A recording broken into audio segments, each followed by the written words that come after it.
everybody, welcome back. We are getting ready to read a Christmas story. Not a Christmas story, but one from my childhood. I've got Buddy behind my head here. Purdy is waiting to get into my lap over here, not realizing I've got a book that I'm going to be reading, so she's not going to be able to get in my lap. This story, and let me make sure I'm going to be able to read it. My eyes may go in and out of focus because I have my contacts in and I need reading glasses with my contacts. So hopefully when I edit this, it won't be so bad. But the name of the book, which is hard to see in this light, is Mr. Willoughby's Christmas Tree.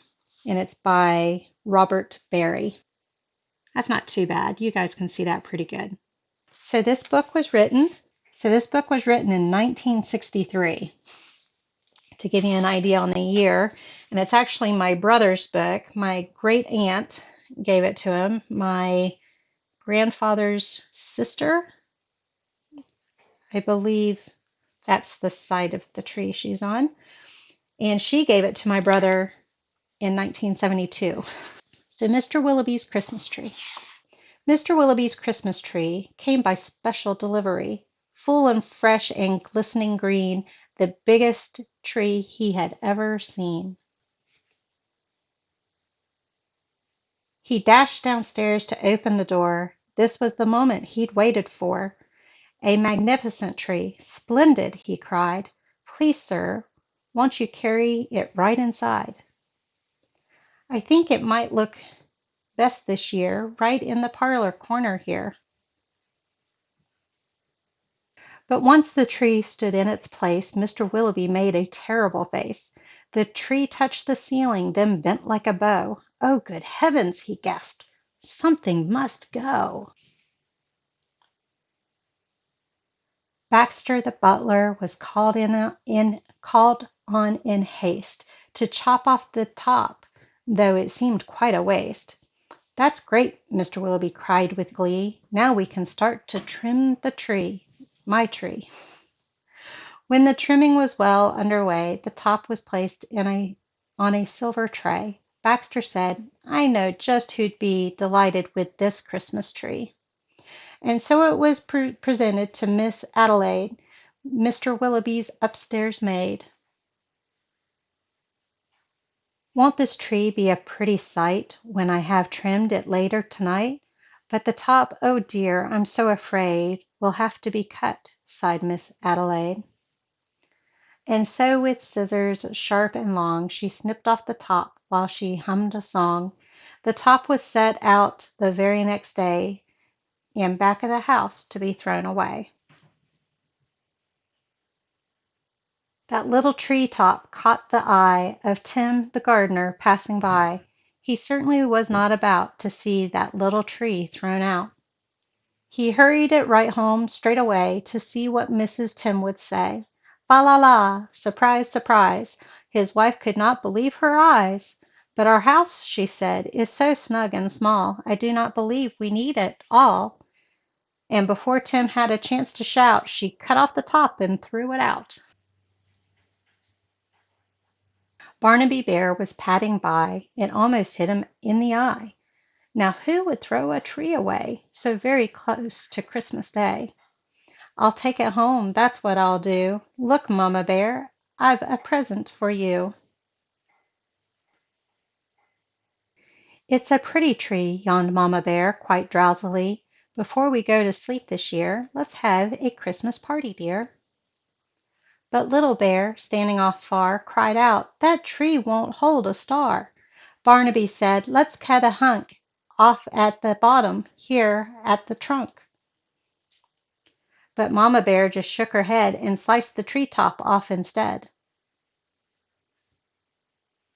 Jolly by golly, Barnaby said with a kick. Mamma, that surely is just the right trick.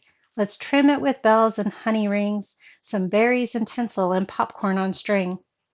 Mamma said, Trim it just as you like. I've got to tidy up for the night.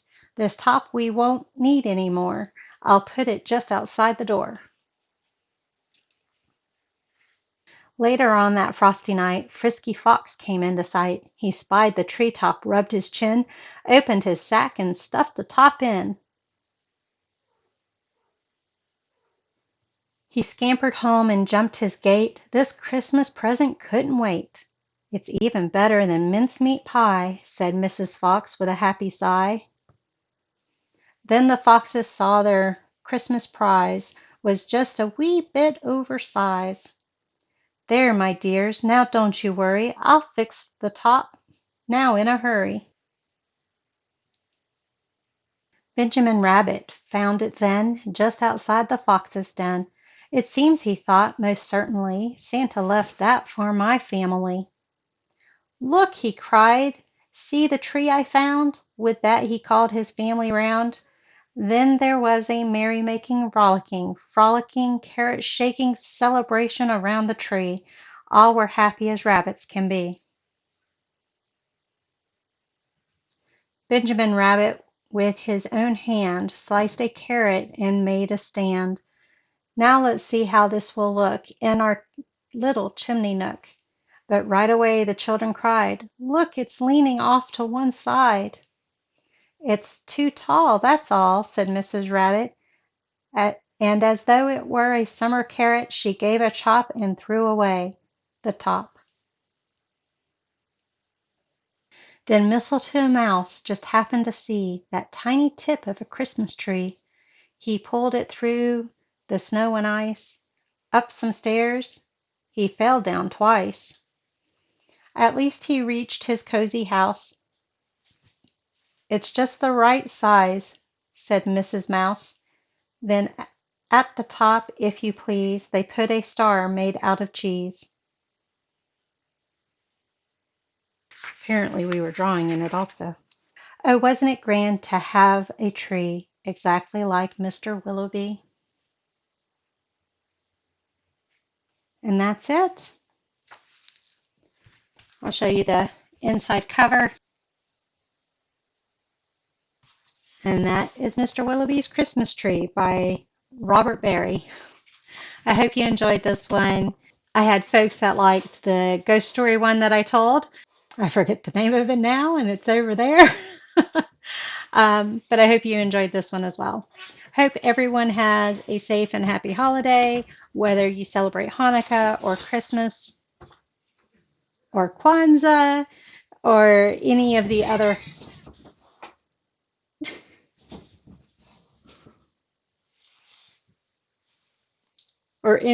holidays in between. I'm going to check on the cats now. Thank you for joining me on this one. I'll see you guys on the next one. Bye.